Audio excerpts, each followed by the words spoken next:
जौनपुर के मछली शहर में सरकारी अस्पताल में प्राइवेट अस्पताल में ट्रांसफर किया जा रहा है।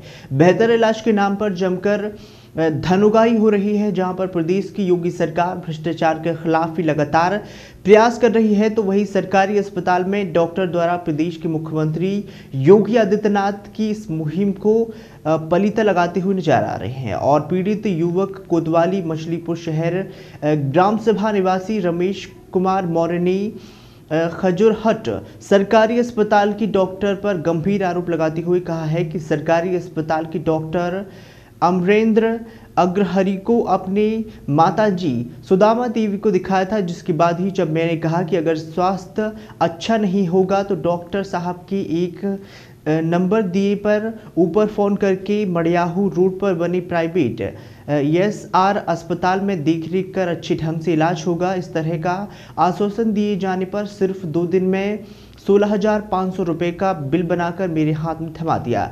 सरकारी डॉक्टर होकर भी पैसे की भूख कम नहीं हो रही है। बता दें कि जनपद जौनपुर मछली शहर में स्थित ही सामुदायिक स्वास्थ्य केंद्र में आने वाले मरीजों से शिकायत मिल रही थी कि सरकारी अस्पताल में डॉक्टर द्वारा प्राइवेट इसी मामले में पड़ताल कुछ अस्पताल अलग अलग नंबरों से पहले समझाने बुझाने बाद में धमकियां मिलने लगी और सामुदायिक स्वास्थ्य केंद्र में यह खेल काफी दिनों से चल रहा है। तो वहीं प्रदेश में योगी सरकार और आला अधिकारियों से मांग करते हुए इस पूरे घटनाक्रम की उच्च स्तरीय जांच कर ऐसे डॉक्टरों के खिलाफ उचित कानूनी कार्यवाही करें, ताकि आने वाले भविष्य में सरकारी अस्पताल अपने और आने वाले मरीजों को बेहतर इलाज मिल सके। जबकि योगी सरकार प्रदेश के सभी अस्पतालों से सरकारी दवाइयां उपलब्ध करा रही है। पूरा निकलवाए हैं, लगभग 8-8.5 लाख रुपए इसके अकाउंट पे हम भेजे हैं और जो ऑनलाइन ट्रांसफर किए हैं उसका तो रिकॉर्ड है, लेकिन कुछ पैसे ऐसे हैं जो बैंक में जाके डायरेक्ट जमा किए हैं, उसका हमारे पास कोई रिकॉर्ड नहीं है। कुछ पैसा ये दूसरे के अकाउंट में मंगाता था। दिल्ली का एक था सुनील पाल, उसको राष्ट्रीय मीडिया प्रभारी बनाया था। मऊ जेल से निकलने के बाद उसका स्टेट बैंक का ATM ये खुद यूज करता था और सुनील कुमार के नाम पे हमें अकाउंट नंबर दिया, बोला इसी अकाउंट में डालो, ये मेरा अकाउंट है, मेरे घर का अकाउंट है, ये ATM मेरे पास है, पैसा डालो। उसमें भी हम लगभग 2-2.5 लाख रुपए 1 साल के अंदर डाल चुके हैं। ये सारा पैसा मेरा नहीं था, ये बात सत्य है। ये इस जौनपुर जिला के एक गरीब लोगों का था, ऐसी महिलाओं का था कि जिन देख के उनको बड़े दया आती थी, बड़ा दर्द होता था, उनका पैसा होता था।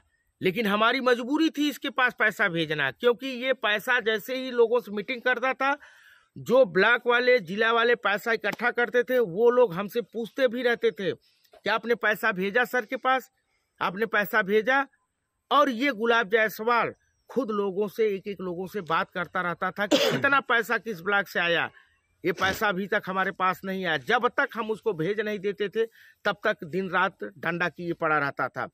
आज के डेट में ये 1.5 महीना यहाँ जौनपुर आके रुका रहा और 1.5 महीना में होटल में इतना अय्याशी किया। डेली हम लोग अपने घर के लिए नॉर्मल जलेबी नहीं ले जा पाते थे, लेकिन ये यहाँ के हमारे पदाधिकारियों को ऐसे पदाधिकारियों को बोलता था जिनके जेबा में 100-200 मुश्किल से रहता था, उनको बोलता था कि जाओ बेनी साहब के यहाँ से देसी घी वाली मिर्ची लाओ, और ये खाता था।